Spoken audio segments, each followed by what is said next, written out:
am really, really grateful that Professor Chakravarty, he accepted our invitation for being the chair for this memorial, Ananda Koomaraswamy Memorial Lecture.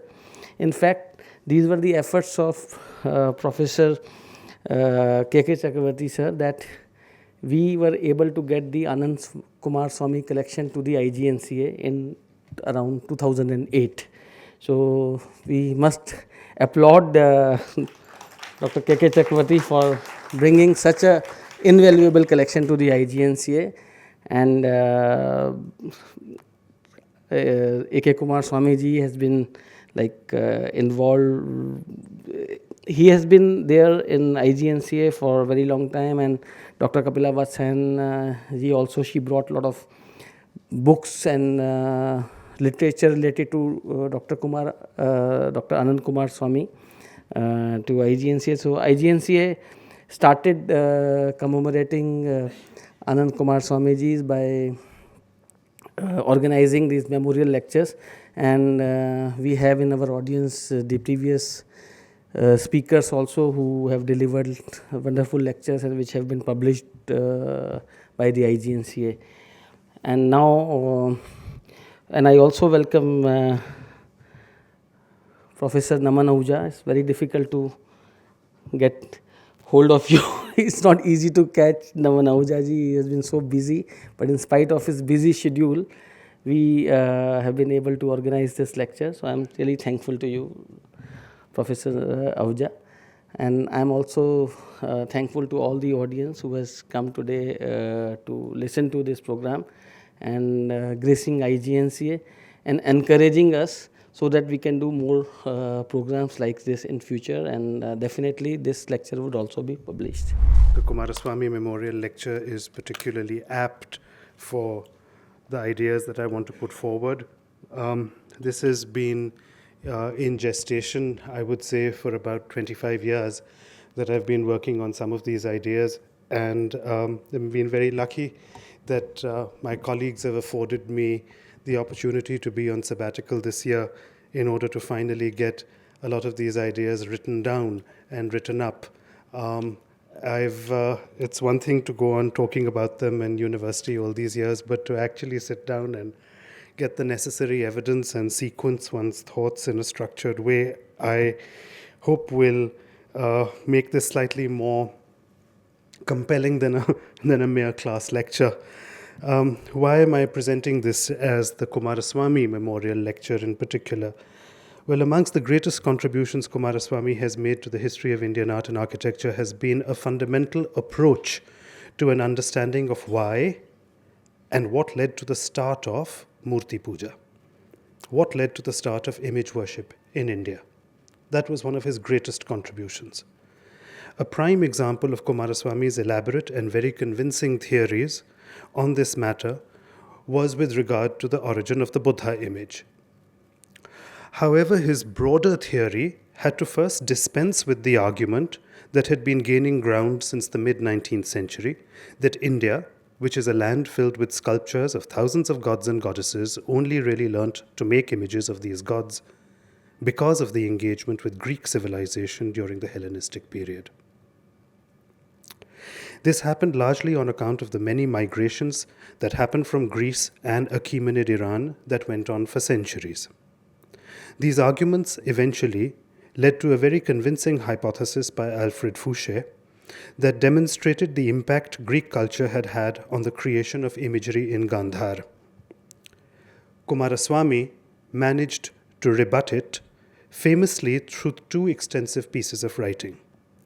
One was an essay called The Origin of the Buddha Image, and the second was a monograph by the name of Yakshas, which was presented in 2 volumes.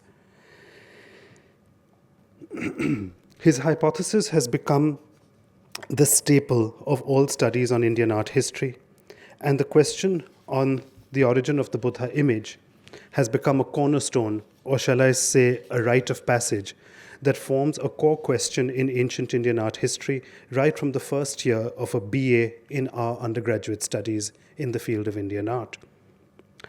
As all students know, not only was Koomaraswamy's hypothesis, not only was Coomaraswamy's hypothesis that a tendency to worship anthropomorphic forms was also something that was strongly backed by Indian nationalism. It wasn't merely that he came up with a hypothesis for why image worship began, but that hypothesis found favor with Indian nationalism, and so therefore it had a certain political charge, and that made it become even more successful as a hypothesis. Coomaraswamy's views, however, were not merely a nationalistic rebuttal to Western influence, but was predicated on a far deeper understanding of the history of the shifts in Indian religion.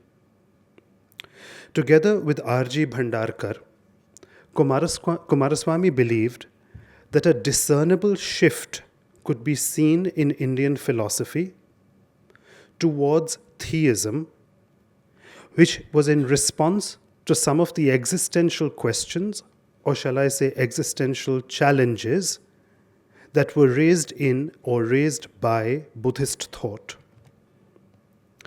These thoughts, these rational Buddhist thinking, questioned the existence of divinity and predetermination, as well as viewed things from the perspective of impermanence.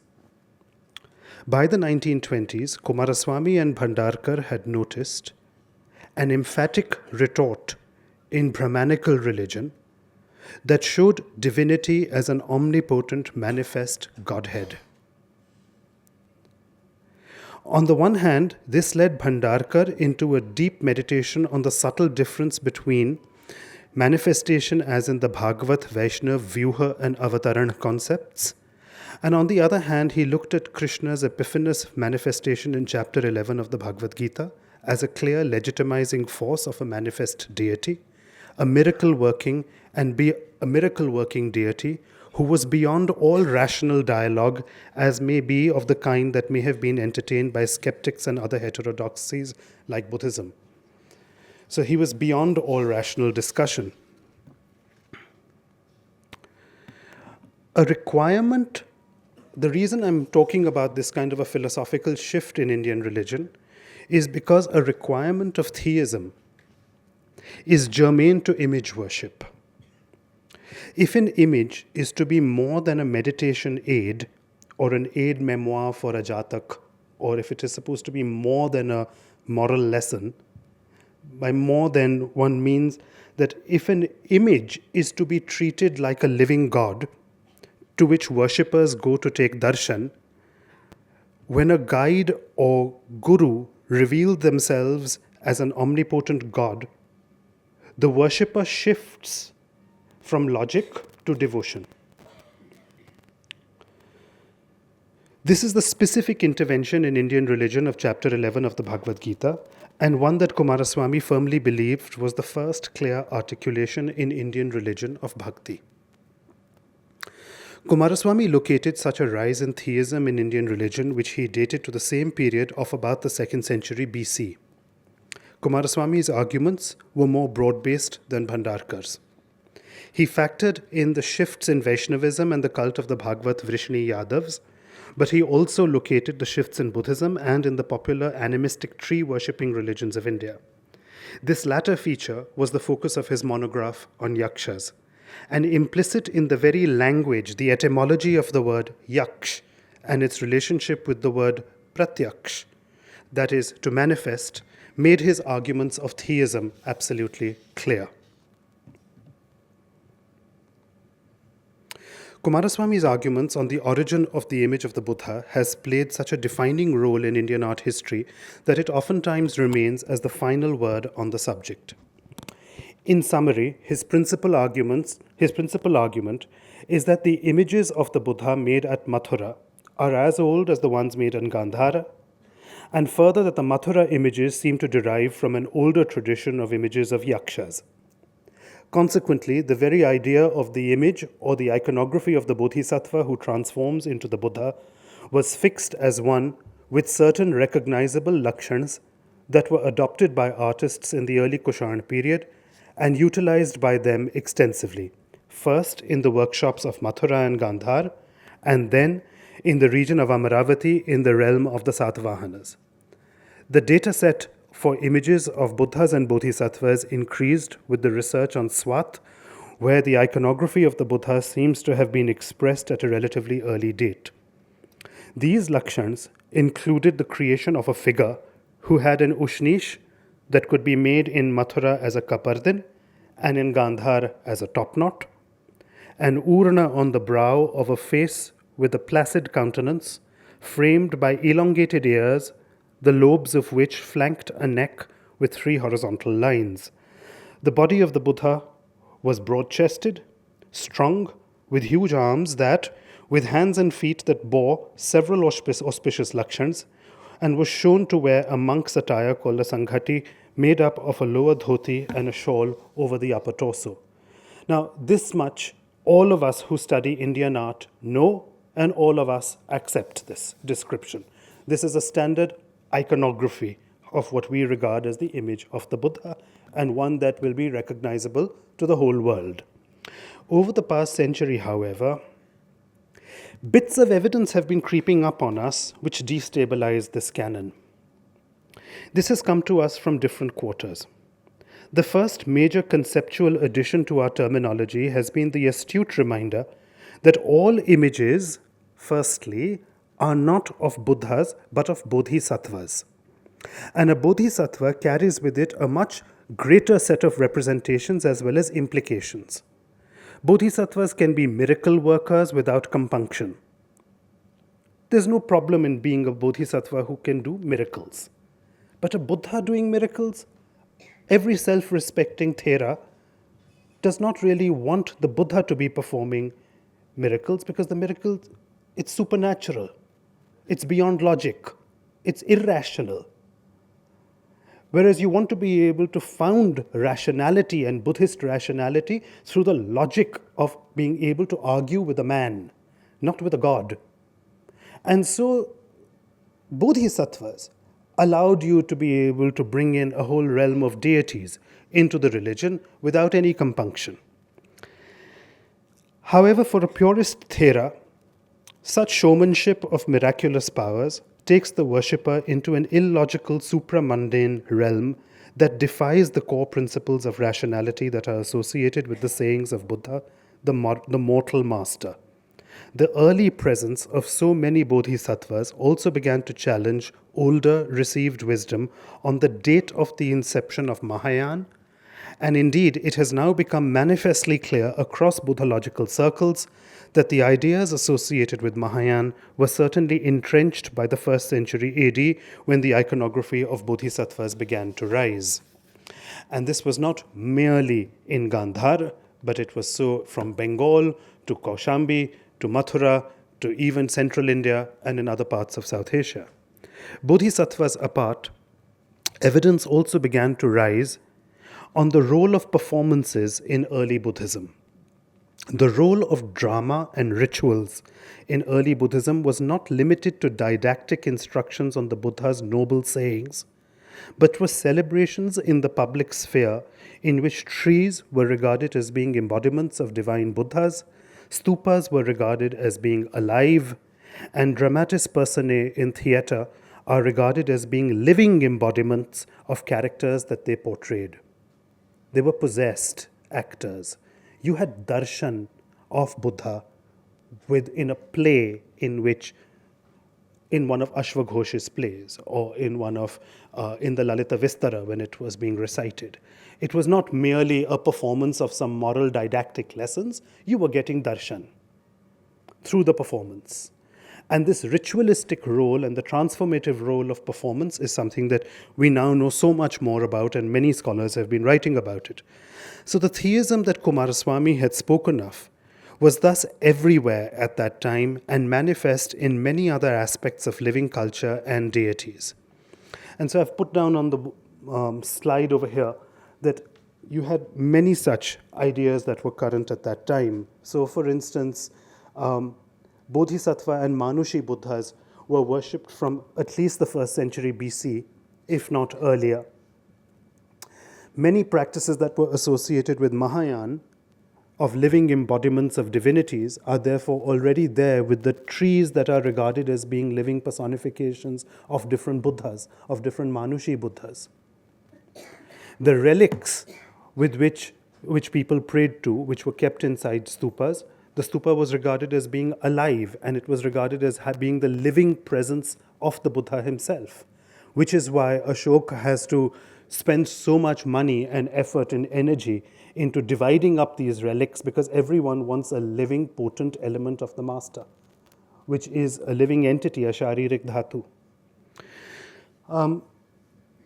Then the cult of so many other deities gets attached to Buddhism.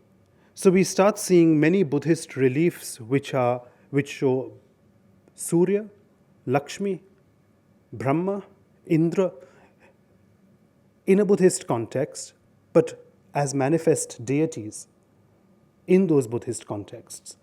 We start seeing images of deities like Hariti who are given a shrine within Buddhism. So there are no Buddhist hesitations any longer in admitting a whole world of deities and gods into Buddhist worship, even if they are not initially Buddhist deities. So further, what has become clear is that our hesitations to admitting the incorporation of the worship of supernatural deities in early Buddhism stand sufficiently challenged by the early presence of images of Hariti, Brahma, and Indra, Lakshmi, and Surya at the earliest Buddhist sites. Again, there were just as many gods who had been given an iconographic form by the 1st century across the many sites of northern and central South Asia, ranging from MP, UP to Afghanistan. Now, this is the corpus and background in which I wish to position some unpublished material which I want to start sharing with you. This is a corpus I wish to add to in today's lecture by bringing to light the images retrieved from the regions east of Kaushambi, stretching to the Sundarbans in Bengal, a region from where there are relatively few early stone images. Now, this absence of stone images in the region was to remain the dominant problem for the decoration of the architecture all the way till Pala period, when sculptures began to be made in the 8th and 9th centuries to put in the niches of their terracotta temples. Historically, therefore, this has always been a region that was rich in gangetic clay. And clay has always been the most sensible, ergonomic, cost-effective material for art and construction, not only because it is plentiful and free, but in lands that endure massive annual flooding, it becomes that much easier and affordable to replace.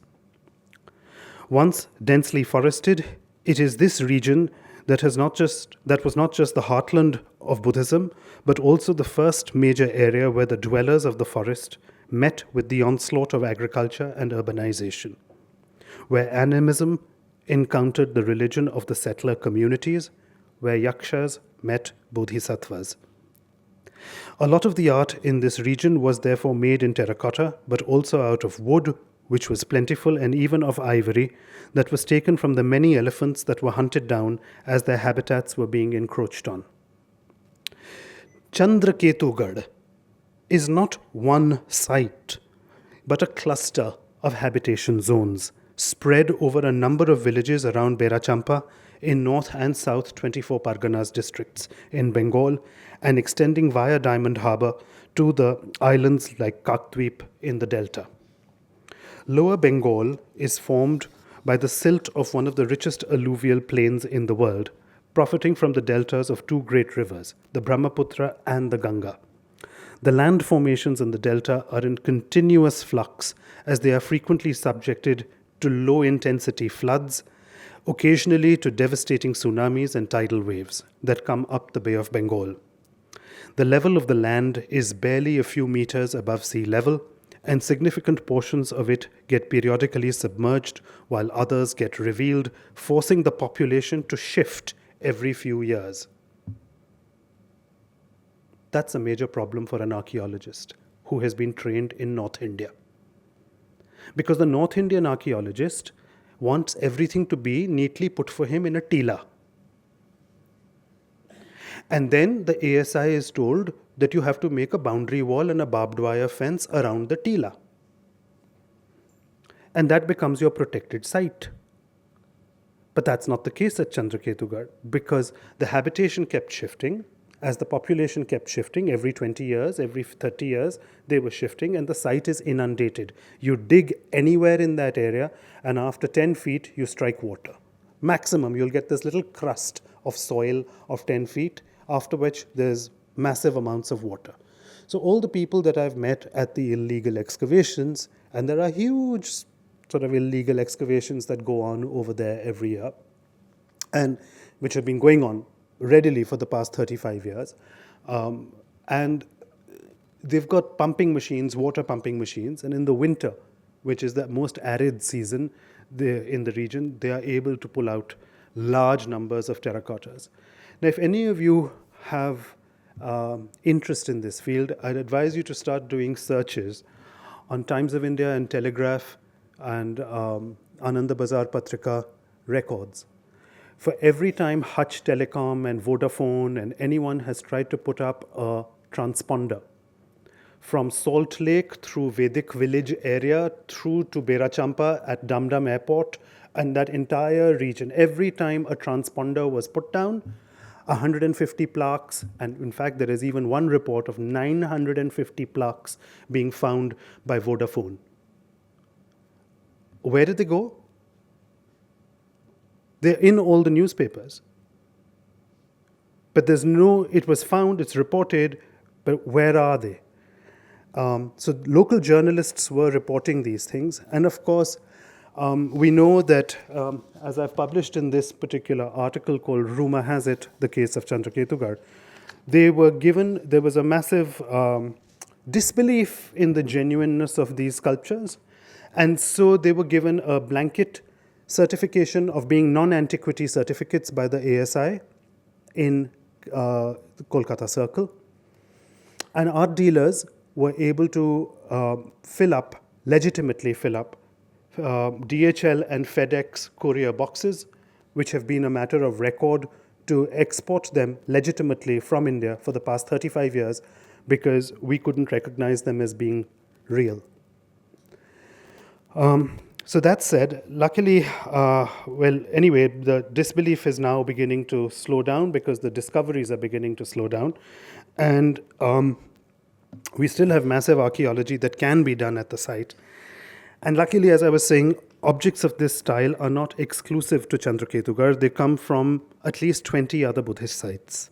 For instance, the lady with the weapons in her hairdo, which we know by the misnomer of Apsara's Panchachuda, has been found at Goli in Andhra Pradesh, at Shravasti, at Piprava, at Sugh in Haryana, in Takshila, so all the way in the northwest.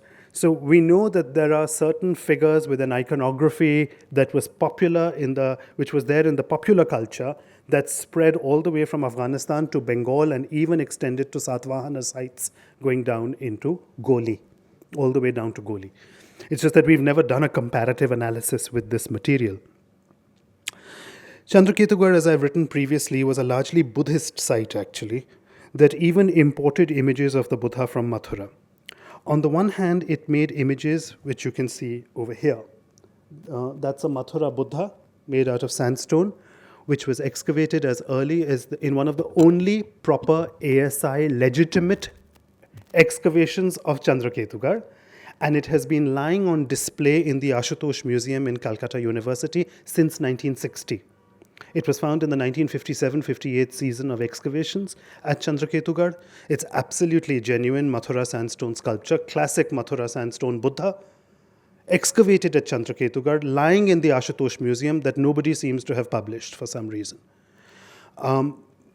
Then there are Gauri Shankar Dey published this plaque, which has a clear Buddha on a Singhasan in a triad format with a scalloped halo in a classic Kushan style. So Chandraketugarh, as I've written in a previous essay, was a largely Buddhist site that even imported images of Buddha from Mathura on the one hand. It made these kinds of images in the Mathura style, but it also made images in a distinctly different style, one that we may regard as being in alignment with what we call the Shunga Satavahana style. This is a style that has a very long shelf life in Bengal. one that is akin to sculptures of Bharut in the 2nd century BC, but also similar to Ikshvaku material at Nagarjunakonda in the 3rd to 4th century AD. Consequently, we end up with a date range of about 400 to 500 years of production. This provides us with an unsatisfactorily broad time span to be adequately useful to track the shifts in Buddhist material culture and cults that the visual culture usually permits at other sites. So this is the Mathura sandstone Buddha that was found in Chandraketugarh. As I was saying, I mean, even with the intervention of the governor of Bengal at the time, I couldn't get the glass showcases of the Ashutosh Museum opened because I think at the time when I was trying to do it, I only spent about 10 years trying to get them opened. But the keys were never available at the site, regrettably. But one day, maybe one of you will be able to photograph this object properly. I had to do it surreptitiously, and I had to send students and distractions and all kinds of means. And it's very funny. Some of my students think that, oh, I have influence, apparently. It's remarkable. Anyway, Mathura sculptures, it's not at all surprising that we found a Mathura sculpture in Chandraketugarh. Mathura sculptures have been found in Rajgir, in Bihar. Mathura sculptures have been found in Sanghol. Mathura sculptures have been found in Takshila. So Mathura was a major production center that was exporting sculptures to many places. And finding them in Chandraketugarh is no surprise. Now, the Mathura style has a long impact in the region, as you can see over here. But it is not this style which we are really familiar with that I wish to pause at. I want to focus instead on these extraordinary objects. This is a group of ivory caskets, 3 ivory caskets that I'm going to show you. Now, ivory is much more securely datable than terracotta. Terracotta can be dated through thermoluminescence, and thermoluminescence usually gives us about a 500-600 year time period of production. It proves that the object is an antiquity, but it won't give you a precise date. Whereas dating ivory is a lot better through C14 testing, and it's a far more established test. And all of these ivories are all consistently coming out to be about between the 2nd century BC to about the 2nd century AD. And indeed, if we look at the sculptures carefully and the nature of the shallow relief, which is very akin to what we've been seeing in Satvahana sites, let's look at the iconography of what we see on this particular relic casket. Now, this ivory pyxis, or relic casket, has 5 scenes on it.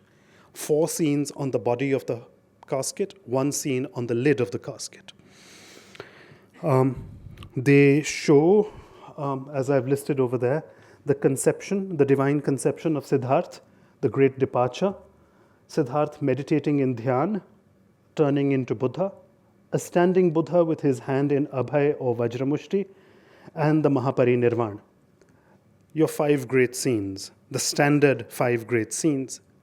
Now, all of you who are familiar with Buddhist iconography will be able to recognize them, but you'll need to use your imagination a little bit.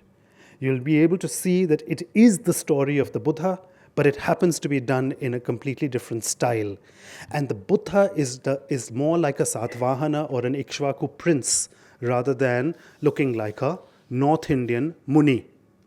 He doesn't have the body language, the attire and the iconographic system of the Kapardin, top knot, Urna, Ushnisha, etc., etc. He looks like a Satvahana prince. And just bear that in mind as you look at these images. So on a lotus pedestal, under a tree, sits a Satvahana prince, his hands in dhyan. On one side, you see somebody with a horse behind him, leaving a palatial setting. There are people at the back. That's probably Kanthak and Siddharth leaving the palace. Isn't that astounding? A relic casket on top of 4 adorsed lions. It is the dead Buddha, the Mahaparinirvana. The relics are being valorized and celebrated. It is a reference to the Mahaparinirvan, it is a reference to relic worship and showing the death of the Buddha, but not being shown in the format that we get to see the Mahaparinirvan. But it's communicating the same idea. So it's an understanding of the concept, not a literal reproduction of the same iconographic system. And if you understand the concept in the literature, you'll be able to read the scene that this artist is interpreting it in their own way. And it's not one artist in one random object. I'm now going to show it to you in lots of objects. So, of course, it has the Dharma Chakra below it. I'd also want you to observe something. If you look very carefully at Bharut and in Chandraketugarh, you will see people pray not only in the Namaskara Mudra, but also in the ancient Egyptian Oran's gesture, which later gets adopted into Islam as the dua, right, with both hands clasped.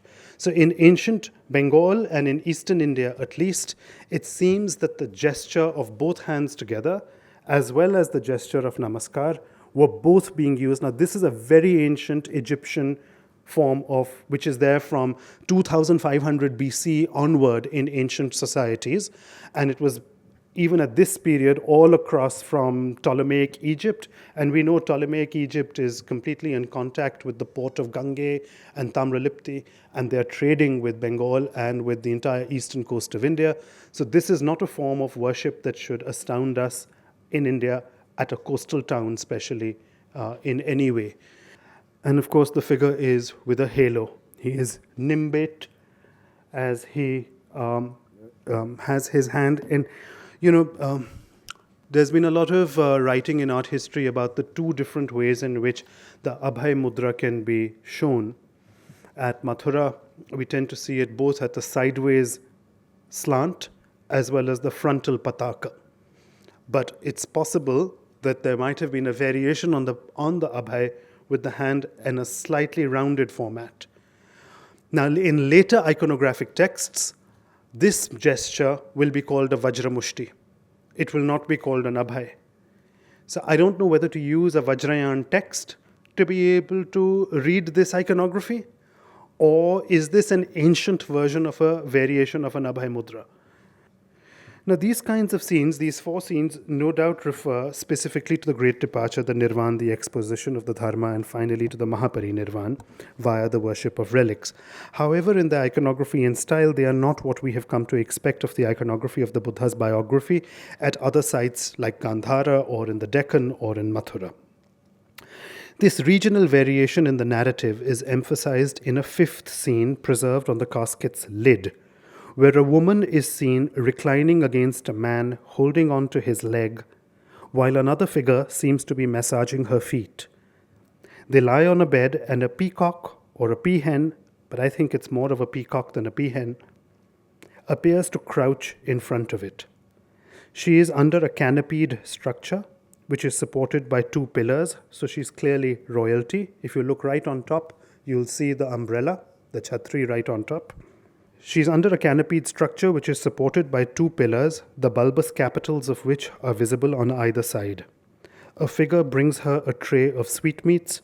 One holds a chori, the other holds a fan, reminding us of the convention for funeral feasting characters on sarcophagi and grave stelae, whether they are in contemporaneous Greco-Roman art or Ptolemaic Egyptian art, or even in Indian art of that time. These accoutrements and acolytes all indicate her royal status. Her presence on the lid of this casket would suggest that this narrative also has a Buddhist interpretation, and I think it's obviously a reference to Maya, but Maya shown in a slightly different way. I'm going to come back to this scene in about 10 minutes. Let me show you the other relic caskets first. A Buddhist interpretation can also be made for this casket, which bears 5 scenes also, concerning the narrative of a holy figure who is obviously a bodhisattva. One of these is seated in dhyan, and it's completely in the same style. You'll be able to recognize it. I personally believe that this must be a scene of either Shuddhodhan in his palace or the young Siddharth when he was a prince. The reason I say so is because there is a feline, this cat, which is supposed to be a small lion, seated under the throne on which the king sits. Now, here you see a figure, the narrative has moved forward. Somebody is leaving the palace and goes to sit in the subsequent continuous narrative, goes to sit in Dhyanasan on the top right. The person even goes on to become an ascetic with an emaciated body. And if you're wondering that is this artist trying to do what the Lahore Buddha has done in Gandhara, yes, you're probably right. These are the stories of Siddhartha, but being done in Bengal in a different idiom, in a different style.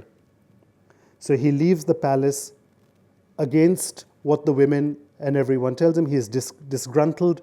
He tries out different methods, and eventually the wheel of dharma will start. There is the Dharma Chakra, and he has turned into a haloed bodhisattva or a Buddha, but dressed like a Satvahana prince, still with his hand in a partial varad or a abhay, while people pray to him, but there's clearly a Dharma Chakra beside him.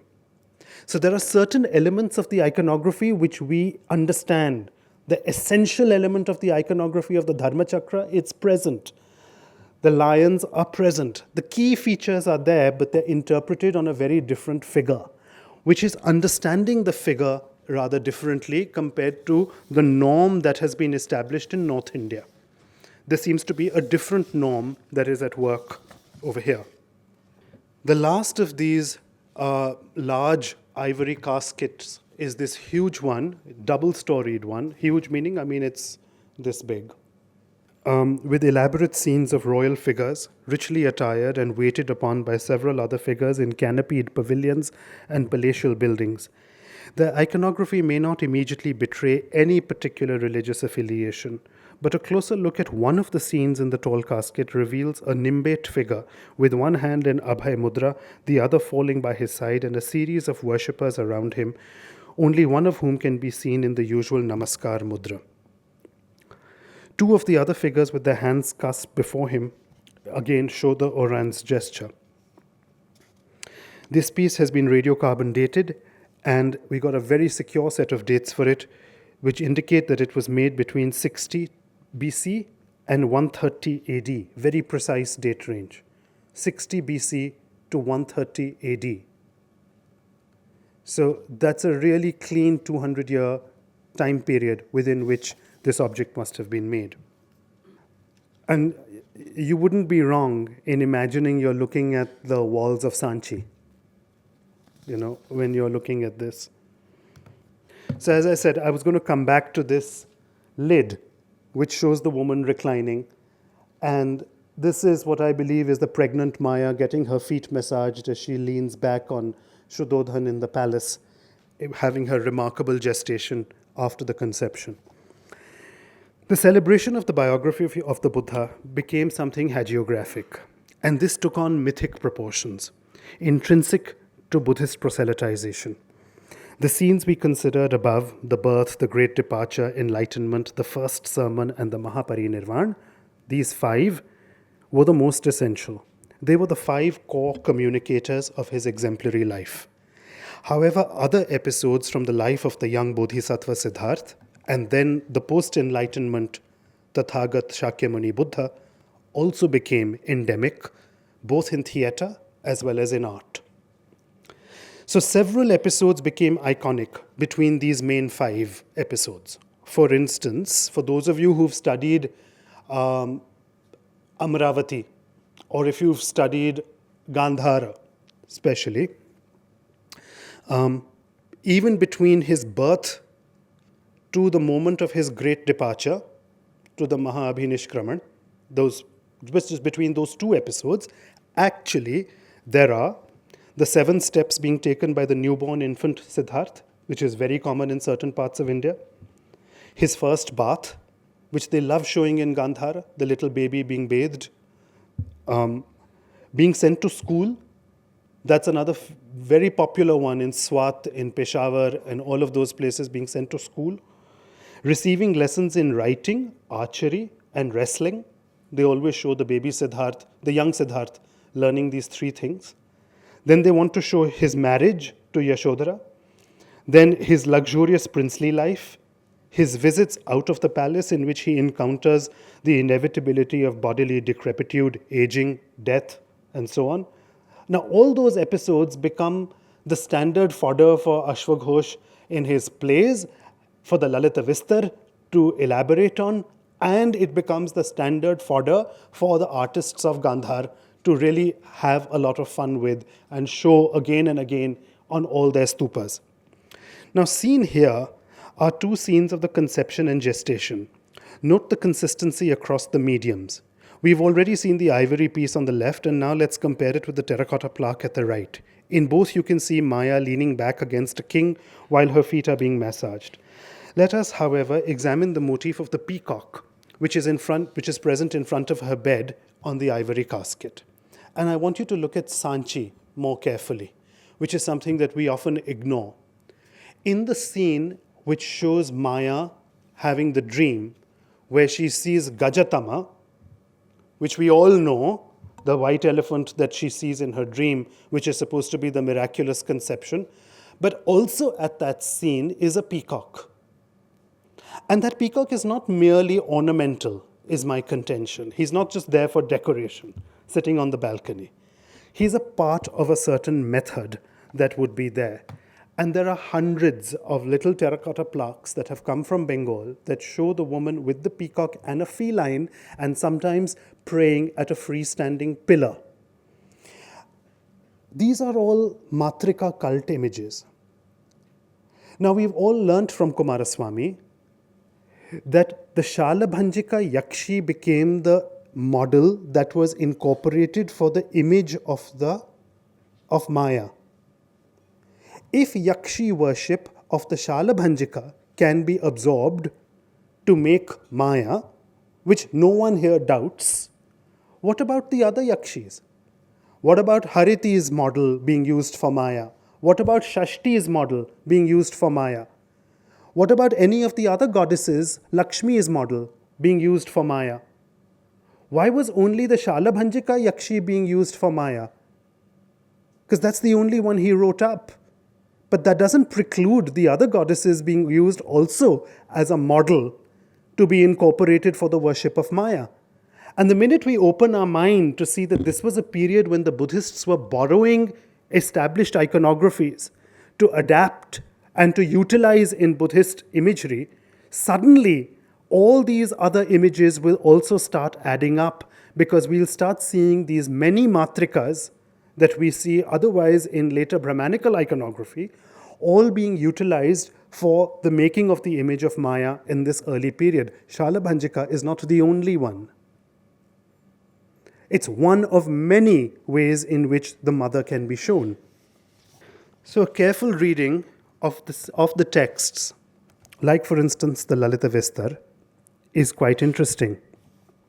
Whereas most stone sculpture insists on showing the birth of Siddhartha amongst male deities, who are the personifications of the four cardinal directions, in actual fact, the Lalita Vistar mentions four goddesses or queens who were present, named Utkhali, Samutkhali, Dhvajavati, and Prabhavati, who were present at the moment when the Buddha was born and when the Siddhartha was in her womb. The Lalita Vistar is a bardic text publicly recited and now widely recognized as playing the most decisive role in shaping early Buddhist iconography. And so, should we be surprised when we see scenes like this? They tie up precisely with what one would imagine was a text that was very popular. Here is another example. The legend clarifies, here in this particular scene, you can see that there's a feline also that's present. Now, is that a reference to the Shakyas again and again? I don't know, perhaps. And the peacocks are there in all of them. Even in the previous one, you must have seen the peacocks. The legend clarifies that immediately upon his birth, Siddhartha took 7 steps and made extraordinary pronouncements about his manifest destiny. If you think, of a precocious child, this was the ultimate child, that he was born walking and talking, right? And the first thing he said was, I am the greatest. The first thing he said. And then the next thing he said was, this is my last birth, right? He made these announcements. He made these remarkable announcements, and then he spent the rest of his career, the rest of his life, achieving those things, which he had announced, right? And showing us the way on how to achieve those things as well in the process. So he takes us on his journey with him. But those statements that this child makes were the greatest pronouncements he made in his life, which were akin to the great pronouncements he made at the moment when the Dharma Chakra starts revolving at Sarnath, when Buddhism starts. It's the same thing. The Buddha spoke through the voice of this child, the first thing that this child says. And so exactly the same iconography is used of the adorsed deer, the deer that gather in the forest to listen to him, which we see in every Dharma Chakra mudra, Dharma Chakra Pravartan mudra that you see from Sarnath. You'll always see the exposition with 2 deer in front of the Buddha. And so you see the deer that are present in the forest at Lumbini, even at this moment of his birth. And of course, the goddesses are present. Now, several scholars in recent years have been talking about this presence of goddesses and the importance of goddesses that was there in the local cultures, all the way from Kaushambi and especially through Bihar and into Bengal.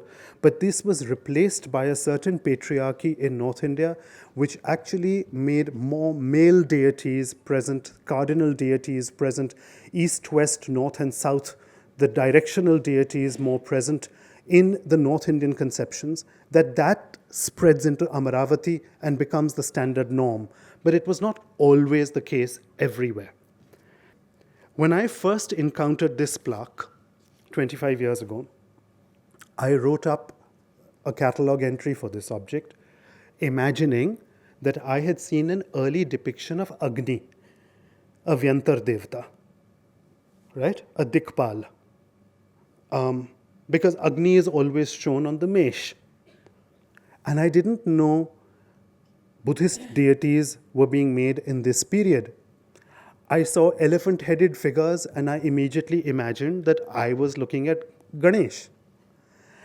And I saw a plaque from Kaushambi, which Satish Kala had published many years ago in the Allahabad Museum, which shows Ravan abducting Sita. And I immediately said, this is all Brahmanical imagery in the terracotta. It took me 25 years to finally realize that there could be a version of the Ramayana which is Buddhist, a version of the scene of, this might not be a scene of Agni, but it might actually be Siddhartha going for his first lessons and being sent to school. And the reason it happened was because of a growing familiarity with Buddhist narratives and the visual culture of Gandhar.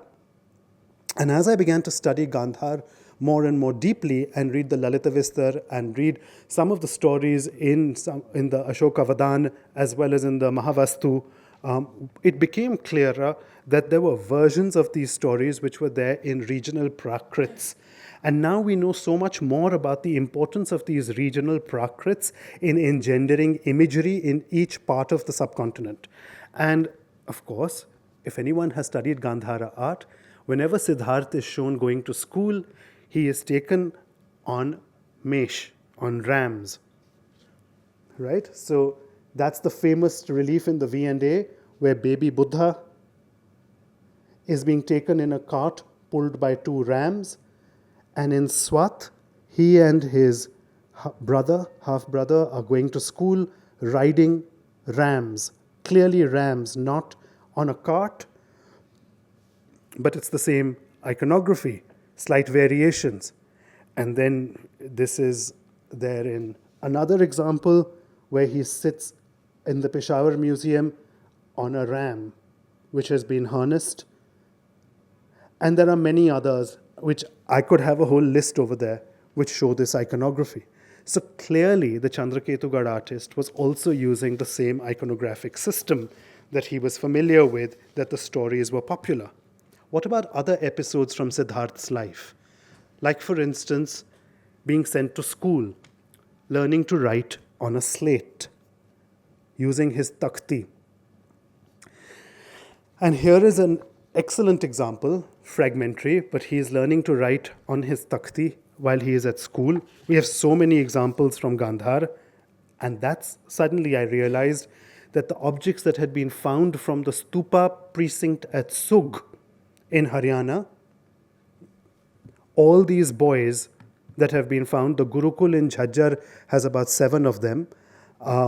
There are about 8 or 9 in other private collections that I have seen in India.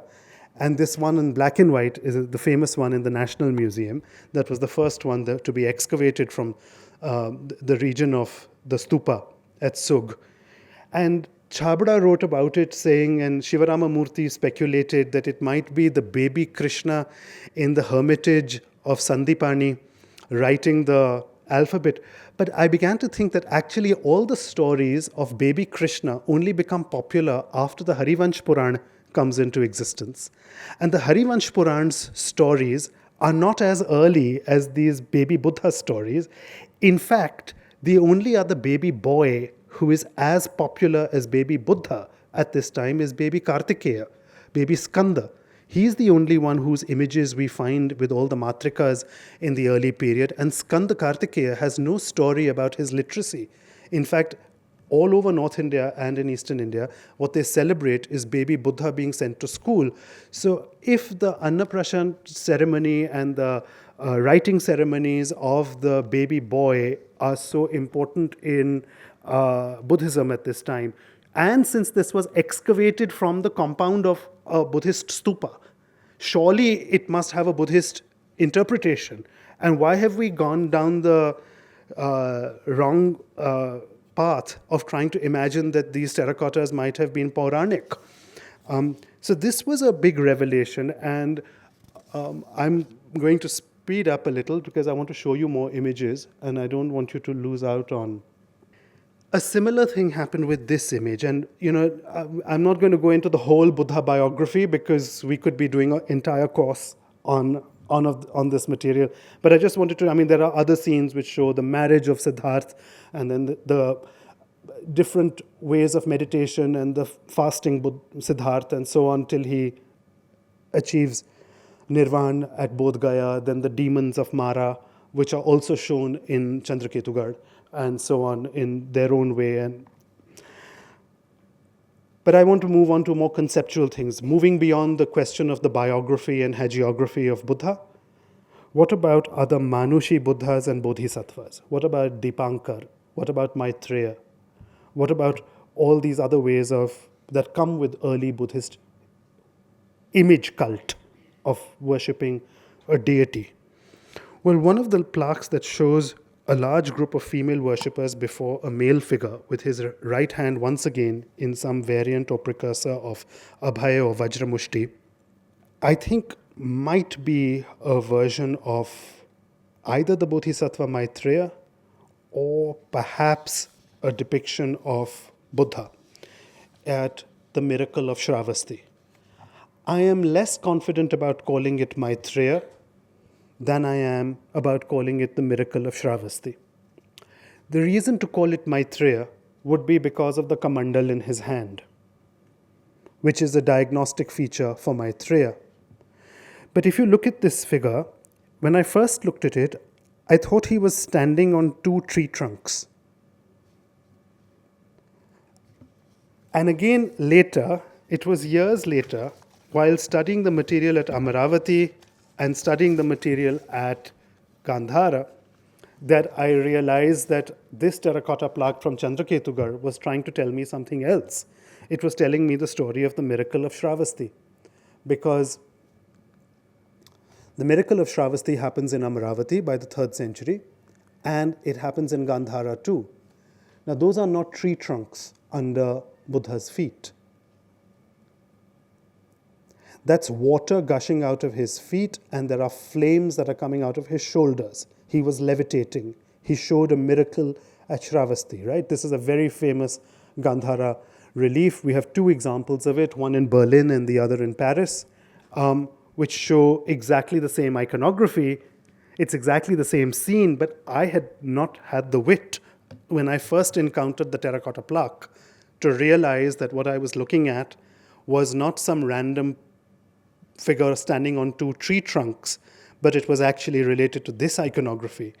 And the minute I had assumed that the Satvahana prince might actually be Buddha, then, of course, the entire narrative started making complete sense as another way of showing him. And so here you can see a comparison. This is the one in Berlin. And they're contemporaneous, but they're happening between Bengal and Gandhara, right? Same iconography, same issues that they wish to raise, but being done differently. Let's move on to another wonderful example. This large plaque.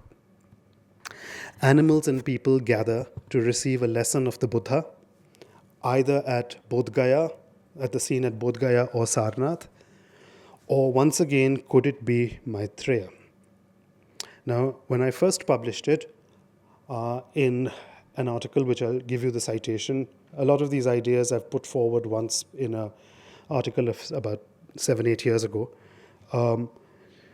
And when I published it there, I thought of it as speculatively as Maitreya because of the kamandal in his hand. But Gayatri, very kindly, who's sitting somewhere here, has been preparing notes for me, and she alerted me to the fact, and I thank her for this, that that there are very clear citations that at the moment of his enlightenment, there were clear indications where the supernatural beasts and the animals gathered at that moment, and 10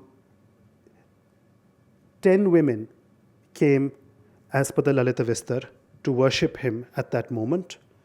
And so you see all of them gathering. And one of the women, even who was, of course, the woman, the prime woman who would come to worship him and pray to him, was Sujata, who brought him the rice pudding, the kheer. And so we see that too.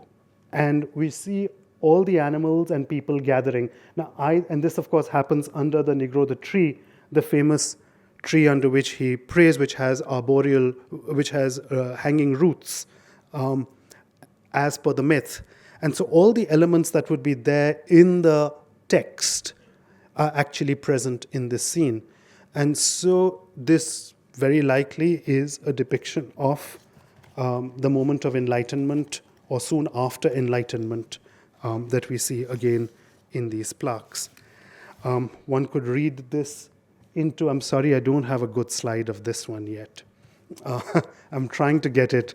You know, these things have all been scattered all over the country and the world now in so many collections.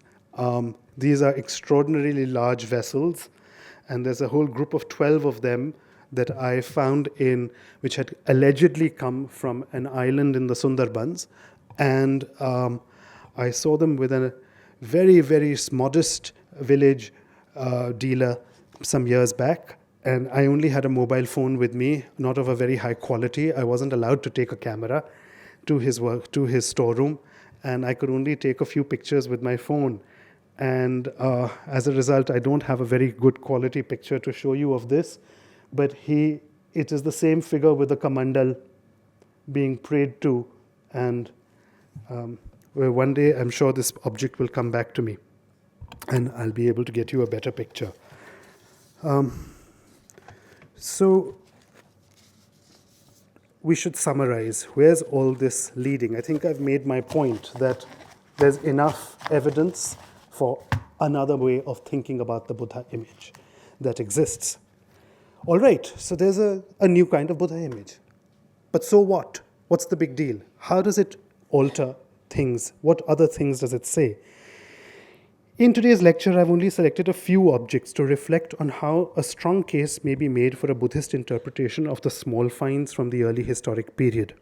Several more objects can be included in such a study, which, for reasons of time, must be reserved for other occasions. I've tried to revisit the major types of iconographies of the period, Bodhisattvas, Buddha, but I could talk to you about the early goddesses and jatakas and talismans and animal forms that we may not have fully understood as revealing the regional traditions within early Buddhism. The significance of this selection is to open a door into examining how these objects substantially enhance our understanding of the lived experience of what was practiced by Buddhists in their homes, what sorts of medical needs they may have visited monasteries for, what they may have decorated private shrines with, what sort of votive offerings they may have made, information that we have had scant references to so far. The separation of the worlds of the major arts of stone and the minor arts has certainly led to an artificial selection of historical sources by scholars. Despite all that it does enable, this material has to be admitted into the purview of Buddhist studies with certain awareness and certain caveats. The records of the excavation context of most of these objects is inadequate. Many objects from Chandraketugarh and several other sites do not come from excavated contexts at all. Surprisingly, even when available, a study of the excavation reports seldom reveals precisely where a terracotta object was found at the site. Was it in a dwelling? Was it in a workshop? Was it in a monastery? Was it in a monk's cell? Was it in a public space? Was it in a private space? Excavators don't always record that kind of precise information, which is really important for a terracotta to be able to interpret it as to who was using it for what purpose. Was it found in a cluster under a tree shrine? Was it found separately? This makes us unable to really be precise about the context for the use of these small finds or personal objects. I'd also like to make another observation. What we find on terracotta plaques are separated, isolated pieces. Now, you could string them up together and make a tableau, in which case you would have a continuous narrative. But because the objects have got detached and scattered, we don't know the sequencing in which they were put. It's only when we find the large urns and the tall vases, where many scenes are present together, that we can actually reconstruct what a narrative might have been like. Otherwise, you find an isolated plaque from a larger narrative, and you don't know what came before it or after it. So we don't know how to sequence all these random plaques that have been coming up, the millions and millions of plaques that are coming up on the market. And so it's rather like what happened in the case of Rajput painting 120 years ago, when manuscripts and folios were just being torn apart and being dispersed all over the world. And we've had something similar like that happen with these terracotta small finds now. They've been dispersed. So the sequencing of how a manuscript could be put together, that moment is now going to be so much harder for us to be able to see how these plaques might be sequenced. The present lecture is to be read against a larger set of questions that surround the early development of iconography in India. Scholarship on the origins of Indian iconography is all too often concerned only with discussions on the creation of the image of the Buddha, and no small amount of ink has been spilt addressing when and where his first image was made, right? And I wish to expand that conversation now to be able to look at many larger questions. However, Buddhism was not alone in the shift to image worship at that time. When considering what inspired these shifts, scholars have generally left out the hundreds of small images of clay and ivory that also come from the same period. Like Krishna, while Krishna becomes a godhead, eliciting devotion, the Buddha remains, strictly speaking, at least to the pedant, merely a symbol of the timeless and limitless potential of the mind. The myths of both, though, like several other deities, began to find visual reference in the period between the 2nd century BC and the 1st century AD. A question for scholars of religion, however, remains whether Buddhists, and here we don't just mean the early non-image worshipping Mahayanists, but also the various early Buddhist denominations like the Sarvastivadins, the Mula Sarvastivadins, the Mahasanghikas, the Dharmaguptakas, the Theravadins, ever treated their images as being magical or as talismanic objects of fetish. Was the image itself something magical for them, or was it just communicating a moral lesson? And I think there's enough proof now for the fact that images themselves had become the focus of worship, at least by the 2nd to 1st century BC, across the Buddhist realm in the early period. I've only addressed a small set of objects while bearing in mind the wider transformations of older autochthonous cultures on account of several factors within the Indian subcontinent: demographic, urban expansion, the construction of major networks of canals and reservoirs to irrigate vast tracts of agricultural land, well-established governance, and close trading connections with Southeast Asia, Parthian, Ptolemaic, Hellenistic, and Roman societies. And it is because of all of this administrative infrastructure that has been laid down that there is a fundamental transformation in the material culture and in the visual culture of that time, which has to be seen as the wider context. The intention is to add evidence that may be incorporated into future studies that address problems around the transformations in religion with respect to the changing nature of divinity and mythical narratives in the early historic period.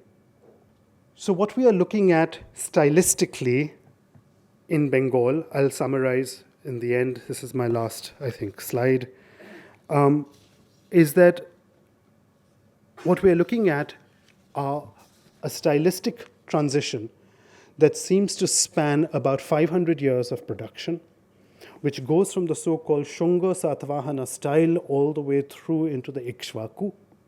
We don't know the names of the polities in Bengal at this time, but we do know the names in the rest of the subcontinent. This was the rampant style that Nihar Ranjan Ray spoke about so clearly and eloquently. And now, with all of this terracotta and ivory, and now even wood material, which we need urgent conservation facilities for, because the wood sculptures are still being found in the region. It's just that they splinter and shatter within a few weeks of discovery. They have no proper mechanism for preserving them in the villages where they find them. I think we would be on the brink of totally transforming our early chapters of ancient Indian art history with the result of this. It also transforms not just what we know about the origin of another Buddha image, but it also brings into its purview issues of pillar worship, goddess worship. It brings into its purview the importance of the fixing of narratives and how narratives themselves become iconic. So we're looking at entirely different ways of thinking about the image. And one of the biggest questions that I hope it will help address is the larger question of a field that we are at the nascent stage of understanding, which is of Buddhist aesthetics, something that we don't know very much about. We know the enormous importance of Satvahana art and its impact on the creation of Ajanta. But what might have been there alongside in the popular culture of that time that was being used in that style, in their methods of narration, in their methods of organizing space, which some of these plaques have shown us, I think it's going to open up an entirely new world for us in the field of Buddhist aesthetics in time to come. I'm going to conclude with that. Thank you all very much for being patient. I hope you've enjoyed the images. I don't know if there's going to be a Q&A session, but if there is, I'll be happy to try and address your questions if I can. Thank you. I know that maybe about 30,000 monuments and sites are managed by the ASI and the state archaeology departments. But most of them are without plaques, without signboards, without even timekeepers.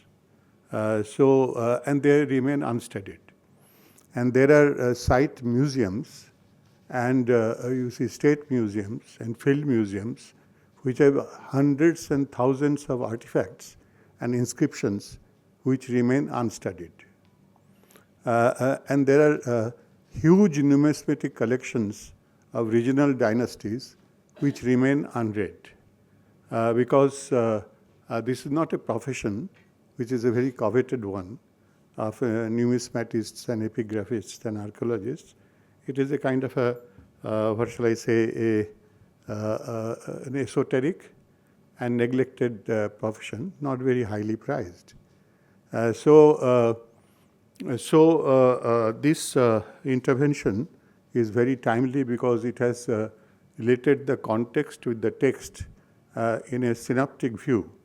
I mean, in a very broad, sweeping, look at history of the religion, of the objects, of the philosophy, etc.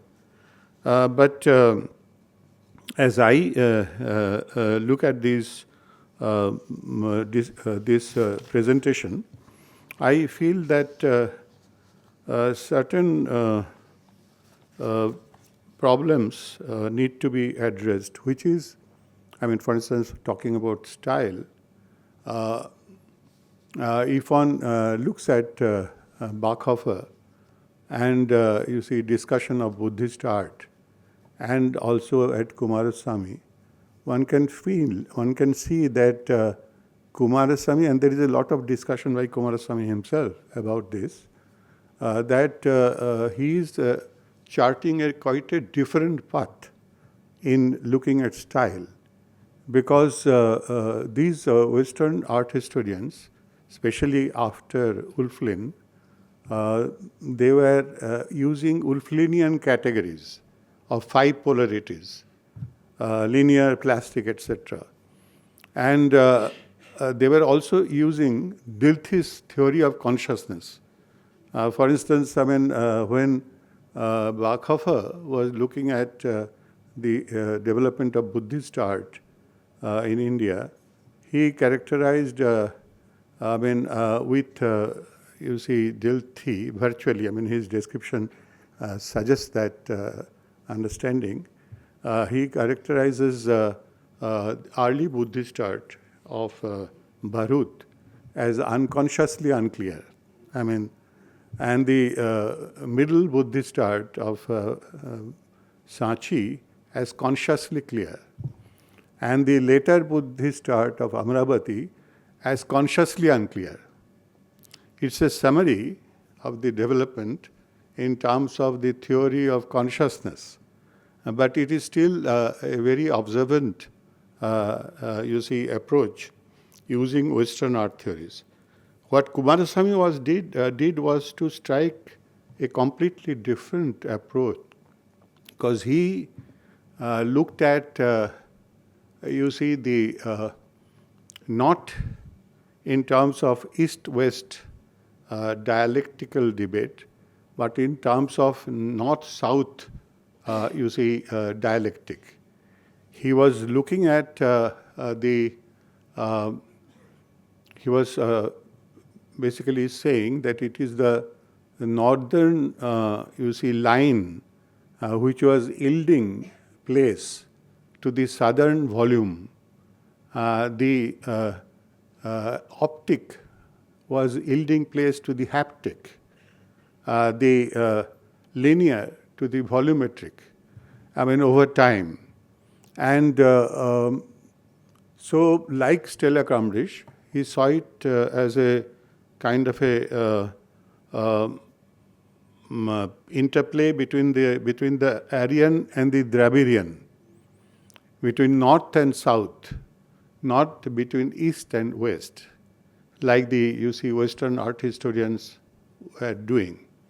Now that perspective has to be remembered while looking at his discussion. And in this approach of Coomaraswamy, now I remember having visited his house and Frank Coomaraswamy and others, and collected all those pictures and drawings, Tagore originals. I mean, not only from his house, but also went to the Boston Museum of Fine Arts, and to the Harvard Widener Library, and to the Princeton library, and got some more, and brought it all here. So what is required is, his letters, there are so many of them. There is no analysis. those letters remain to be read. He is continuously corresponding with people all over the world. And you see some of them like René Guénon, in Europe, are metaphysicians, who are relevant in this kind of discussion, because they were looking at, the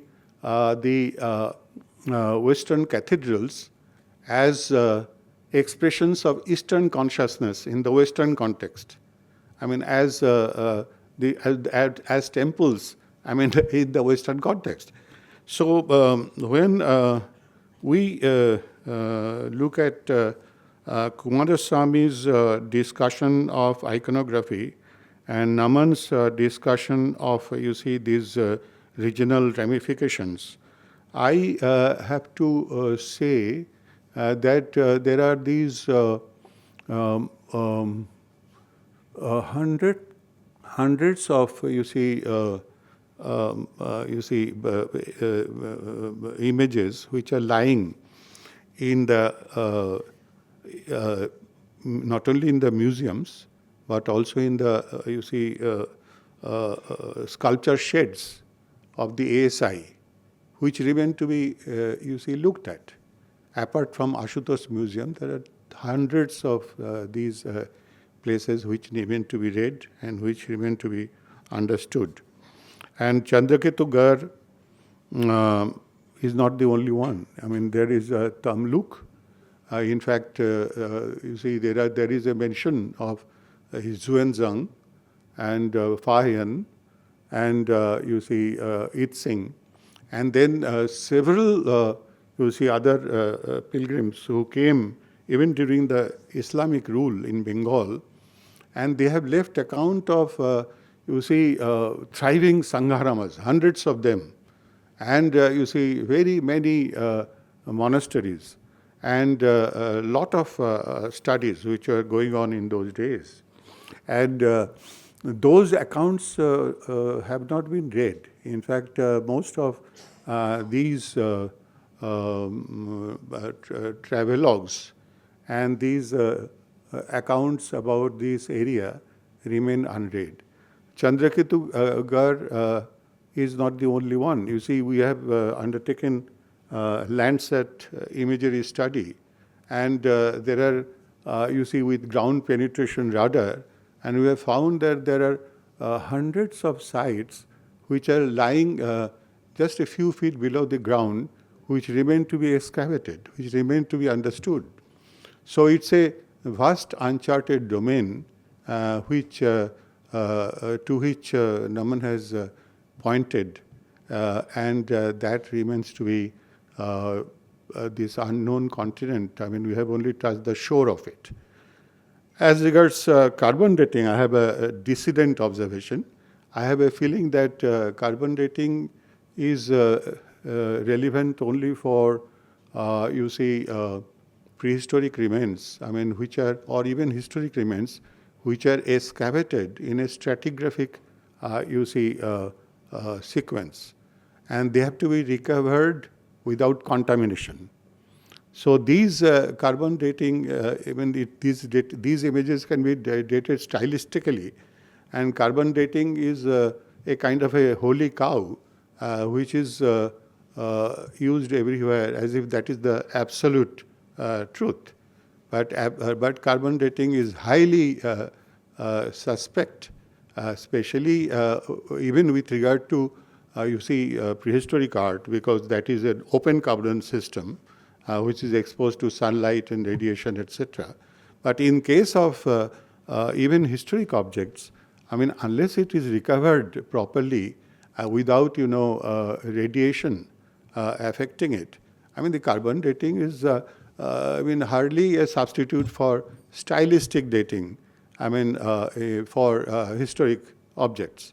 So I have a I would reserve. I would criticize carbon dating for historic objects as a kind of a holy cow, which can easily be thrown out of the window. And this as regards his comments on the iconic and the uniconic, I have seen the coexistence of iconic and uniconic in diasporic art all over Southeast Asia and also in Central Asia. And such a Buddhist, you see, congregation of iconic and uniconic has been found even in Egypt. And of course, I excavated this site at Tala, 16 kilometers from Bilaspur in Madhya Pradesh, in the then Madhya Pradesh, now in Chhattisgarh. So there we found an image which is about 14 feet high originally, which along with the other imagery, we found cohered with a Shiva-Buddha convergence, of ideas. And that convergence has traveled all the way through Central Asia to find culmination in the Longman Caves, which we visited. And there we found a similar image with two, you see, Indra and, you see, Bodhisattva. They are characterized as Bodhisattva images, which also has an inscription which says the principle has been traced to the source. So there is this Central Asian region about which Coomaraswamy talks. He speaks about how this region has acted as a cauldron for fusion of styles and ideas. And he talks about the, you see, all this debate nowadays about Vedic and you see Indus Valley, which is prior, which is later. Part of patriotism, because since separation from Pakistan. But a joint study will be rewarding in this aspect, and it will show that we have a lot of material which requires study from the West Asiatic and the Central Asian point of view, from the point of the fusion, which Coomaraswamy pinpointed about, from his point of view, about the, you see, fusion of the plastic and the linear, the volumetric and the, you see, linear, the southern and the northern, you see, ideas in his calculation. But in diaspora, we find, you see, such coexistence of iconic and non-iconic, not only in India, in Bodh Gaya itself, and in other places, but also in Vietnam, in you see, Indonesia, in China, in Burma, and all those sites remain ungraphed because of disturbance, because of the lack of that kind of support. I remember Satyabrata Shastri, who taught this lady, this princess who is now the queen of Thailand. And he taught her Sanskrit. So his library remains unstudied because the Delhi University could not take it. They wanted him to give 10 lakhs of rupees so that they could construct something and to house his. So the people who have studied, you see, Southeast Asia and India together, people like Satyavrata Shastri, the inscriptions, etc., their work remains unrecognized. So it is very vital, and he knew the languages. And I remember having accompanied him to some of these places. And he was a kind of a epitome of a kind of a monumental library of untapped information. So, what I would also point out is that this one has to recall that this coexistence of the iconic and the uniconic has been a kind of a Buddhist tenet from the very beginning. I mean, Nagarjuna, Shunnamiti nabhaktabam, ashunnamiti bhavabhet, ubhayam nubhayam cheti, bhaktartham tu kathate. I mean, whether it is emptiness or whether it is fullness, I mean, it is a debatable thing. Both come together. And in the same way, and since these are heterodox persuasions, which share the approach with the Upanishads, which are also heterodox and which even said that one can do without the Vedas if one can directly approach the Godhead. And so there was this harmony of approach in which among these Jaina, Buddhist and Upanishadic approaches, in which they looked at the tradition critically. And when talking about death and eternity,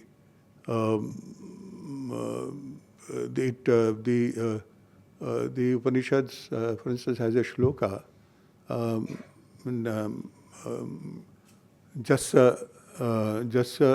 chaya mrityu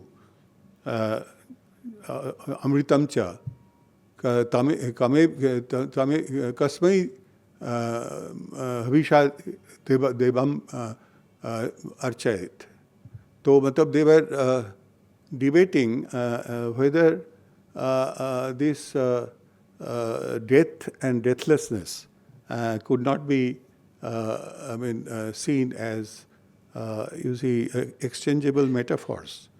And so, what I would feel is that the Wulflinian polarities and the polarities of Kramrisch or Kumaraswamy, they should also be read in terms of Buddha's own words. Buddha himself says, he's reported to have said, we have not heard him say it, Jaklesha sa bodhi, jas sangsara tan nirvanam. So he was looking at two sides of the same medal as concomitant. And so when Nagarjuna in his Madhyamika talks about the same, interpenetrability, he is also talking with Buddha. And one should recognize these dematerialization or materialization. For instance, the Buddha image in Mathura, it may relate directly to the Jakshas. In terms, they look like pugilists, like, fighters, like, virtual muscle men. Whereas the Sarnath images, with dematerialized cloth, they represent arrested breath of an ascetic. With Magdam Shuka, the cloth which is immersed in the body. And so while looking at the origin of the Buddha image or its diaspora, we should not only look at, these suggestions about which were given by Kramrisch about timeless and time-bound images. But also the regional variations in the texts and in the expressions. Some of that work was done wonderfully by a scholar like Madhusudan Dhaki, who had done great work on the Shilpa Shastras. So one has to look at the Buddhist Shilpa Shastras, or at least, the iconic canonic suggestions about, iconology and presentation of Buddhist images for arriving at any conclusion. Apart from the history of the Buddhist councils, because the compilation and the division of, sects, Mahajana and Hinayana, Mahasanghika and Theravada, has gone on through history. And the lot of textual evidence has accumulated. And I even recall that when traveling to Korea, that the princess of Ayutthaya had traveled to Koryo kingdom and had been shipwrecked near the shore. And then she married the local Silla prince and bred a dynasty there. And so the Tripitaka Koreana itself is another, diversification of this lore. So, when looking at,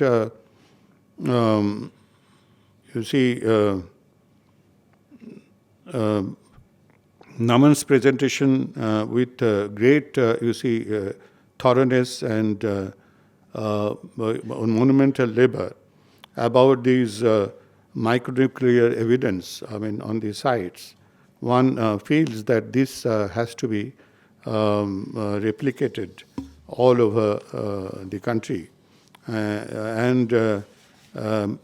Buddha, as he himself pointed out, has moved on, but he has left the door open, and it is for us to follow it or not to follow it.